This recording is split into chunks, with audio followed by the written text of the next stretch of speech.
Ladies and giblets, as we said, we're going to remove these here tuning machines from the Jackson headstock, and we're going to stick them on my Buckstang, which I adore.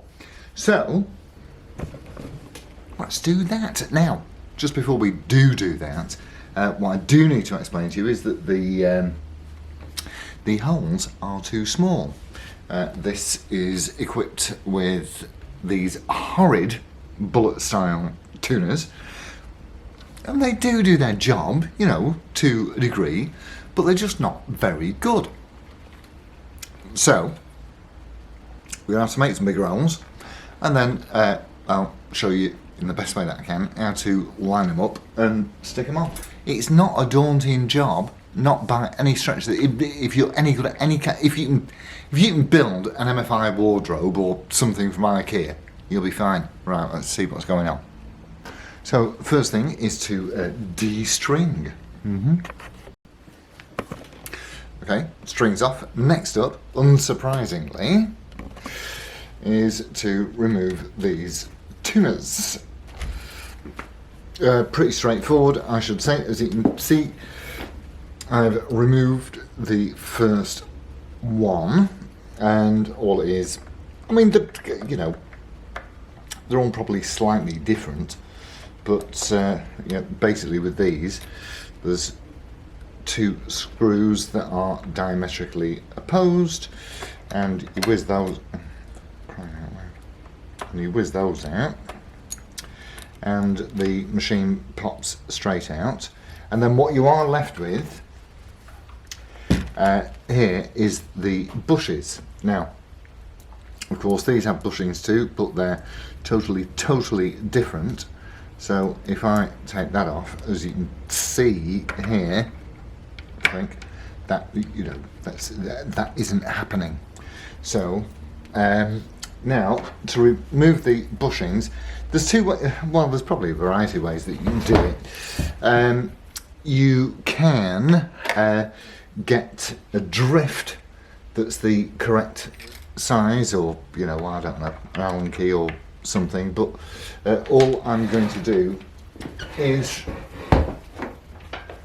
I'm just going to take a little screwdriver and just tap around the edges inside, and hopefully that will make them drop out. Pretty straightforward stuff so far. And there's the next one. Right, I'll do those.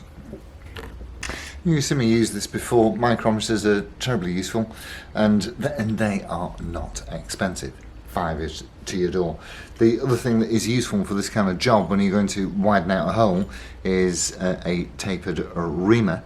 Although this won't make the entire hole the correct dimension, this will give the drill bit a guide, so that we're not spoiling any of the apertures.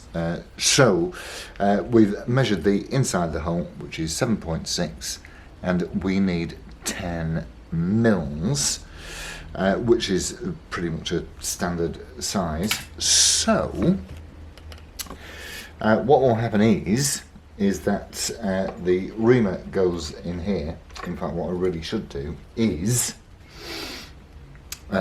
take the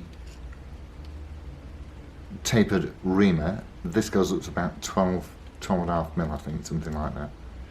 So I'm looking for, on here, 10 mil, which is there. And so I really want, so I've just put my finger on that 10 mil point there.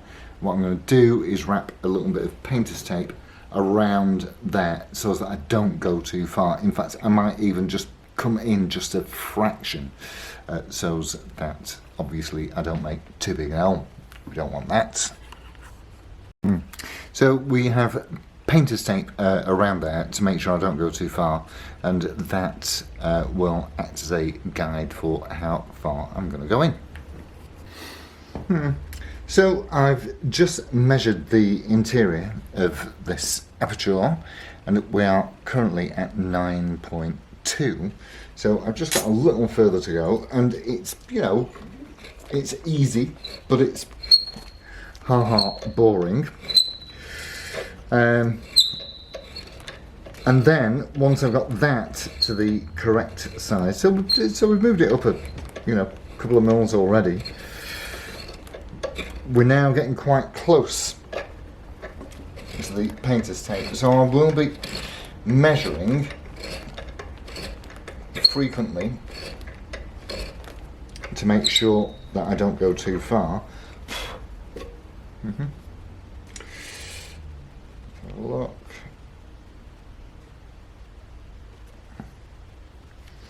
Okay, an extra couple of mil now. And then, once that's been done, then I'm going to go in from the other side, which will still be 7 point whatever it was. That should be fairly close.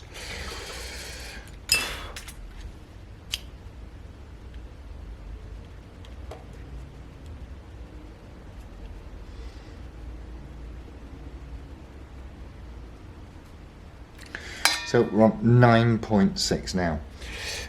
Now, really, what I'm going to do is flip it over, and I'm going to do exactly the same from the opposite side.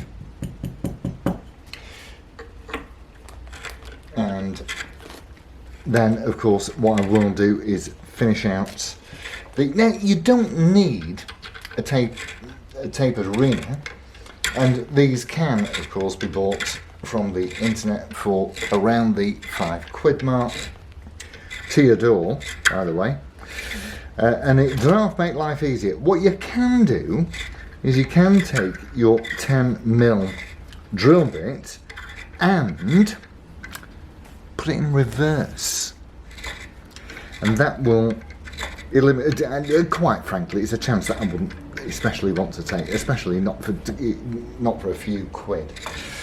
For a nice little tool to your door. It's pretty close there. Let's have a look, see what our survey says. 9.7. So, let me have a look and see how near we are. So we have now reamed out the hole to what I believe is the desired width or depth, or whichever word you want to use. And because I've gone in from it both ways, I'm hoping that I don't have to use a drill bit.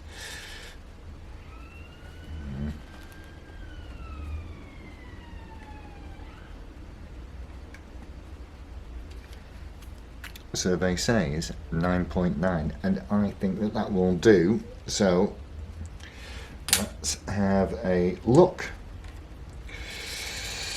And so I'll pop this in, and it's a little bit tight. It's a little bit tight, but I'm not unhappy with a little bit tight. And there's just a little bit of a gap here, but if I use the washer, there you are. Yes, if I use the washer and the collar, which is obviously a bush as well, so if I bung that in, I should be able to draw it through. So we've got a nice tight snug fit. And hopefully we're not going to break anything. Now, what I do want to make sure of is that the thing is sitting straight. It's pretty straight. That looks pretty straight to me. Yes, I would say that is straight. So let's nip that up and see what it's looking like.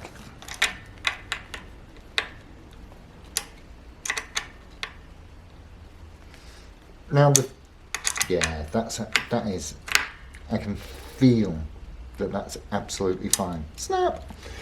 And we are now totally flush with the headstock. So obviously what happens with these is you also have a screw to pop in here to keep them in place, but we're not going to do that until right at the end, and we're going to make sure that they're all sitting perfectly straight. Now this is a literally boring job, so you see me do one, so I'm now going to do the others, and once I've got them all in I shall show you. So that is all of my holes reamed out, and it's ready to accept the remaining tuning keys.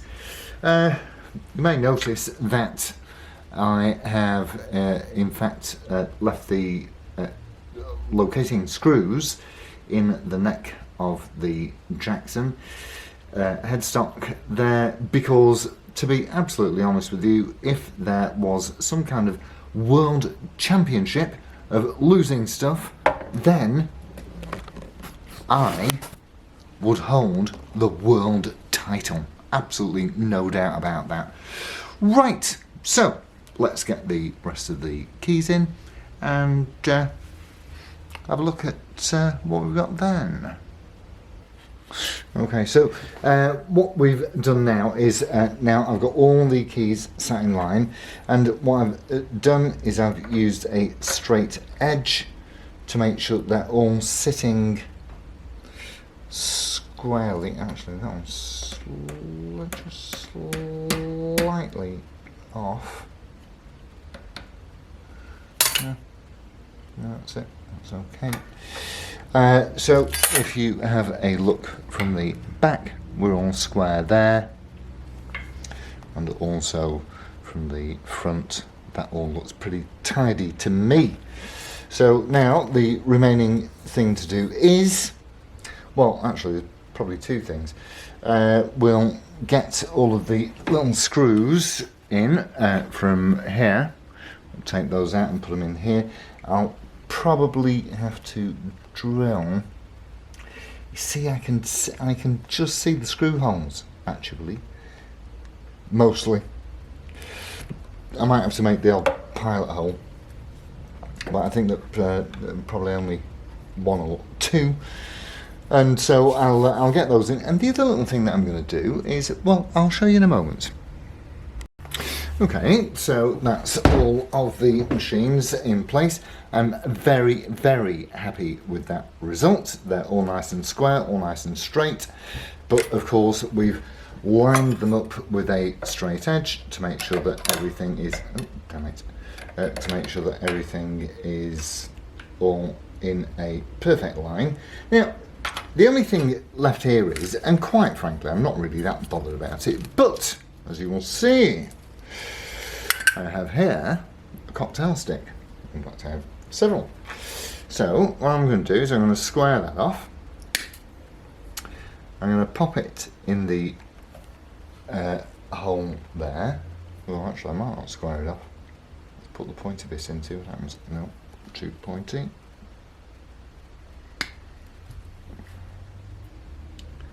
That's it. So, I mean, it's not strictly necessary, but it just tidies up that little hole that's in there. And what I will do when I come to finish everything off is I shall sand them down.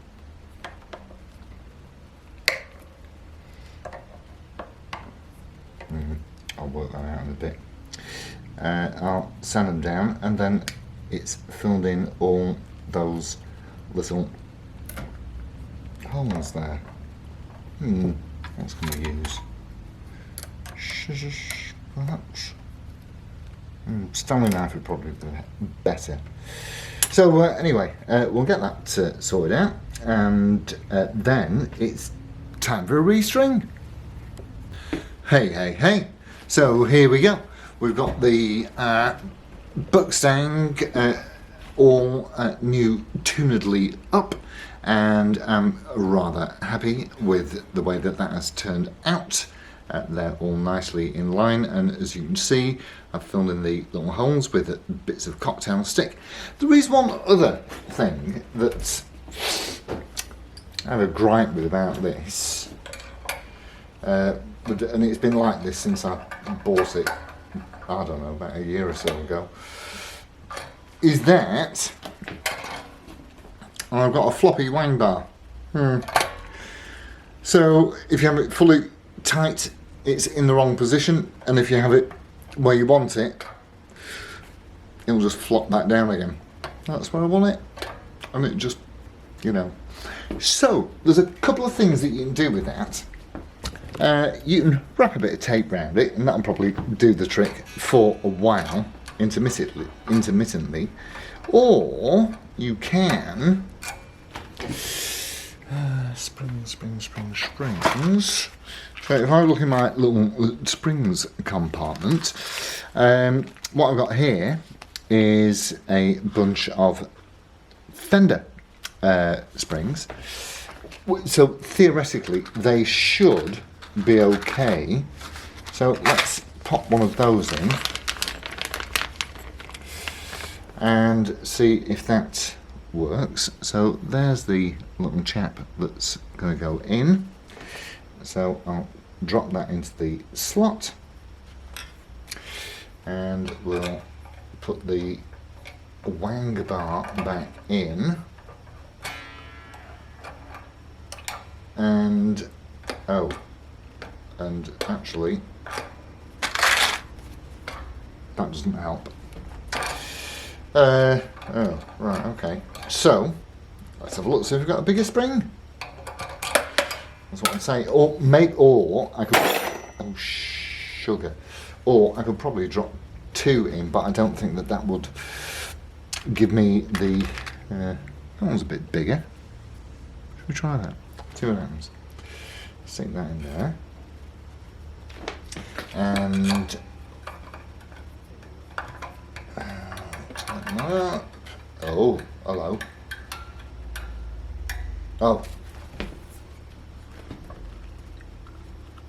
You want it there? You want it there? You want it there? You want it there? Or there? Or there? Haha! Magic. Happy days. I've now got certainly a significantly improved guitar, and of course because I had that old Jackson knocking about, it cost me 0, and a spring that came from, well, I don't really know, but